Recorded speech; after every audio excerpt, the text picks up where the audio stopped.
Hello అండి, welcome to our channel RK creations. ఈ రోజు మనం పిఠాపురంలోని కుంతి మాధవ క్షేత్రం గురించి తెలుసుకుందాము.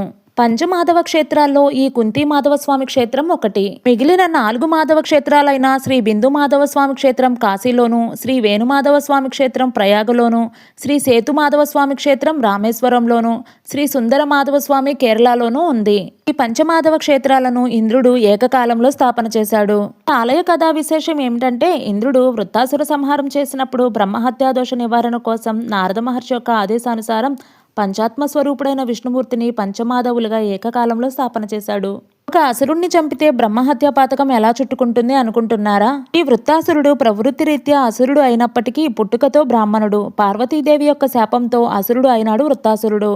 అందువల్ల ఇంద్రుడు ఈ 5 మాధవ క్షేత్రాలను ఏకకాలంలో నిర్మించాడు. ఈ కుంతి మాధవ క్షేత్రం విషయానికి వస్తే, పూర్వం వ్యాస మహర్షి కుక్కుటేశ్వర స్వామిని దర్శించుకోవడానికి వచ్చి దర్శనం పూర్తయిన తర్వాత ఈ కుంతి మాధవ క్షేత్రానికి వచ్చారట. అప్పుడు తన దివ్య దృష్టితో ఈ ఆలయం ఇంద్రుడు నిర్మించాడని, పాండవ వనవాస సమయంలో పాండవులందరూ ఇక్కడికి వచ్చి ఉన్నారని, ఆ సమయంలో కుంతీదేవి స్వామివారికి విశేష పూజలు నిర్వహించారట. అందువలన ఈ ఆలయానికి కుంతి మాధవ క్షేత్రంగా పేరు వచ్చింది. కుంతి మాధవుని యొక్క పట్టపురాణి రాజలక్ష్మి అమ్మవారు. ప్రతి శుక్రవారం అమ్మవారికి విశేష పూజలు నిర్వహించబడతాయి. ఈ కుంతి మాధవ క్షేత్రం కుక్కుటేశ్వర స్వామి ఆలయానికి 6 కిలోమీటర్ల దూరంలో ఉంటుంది.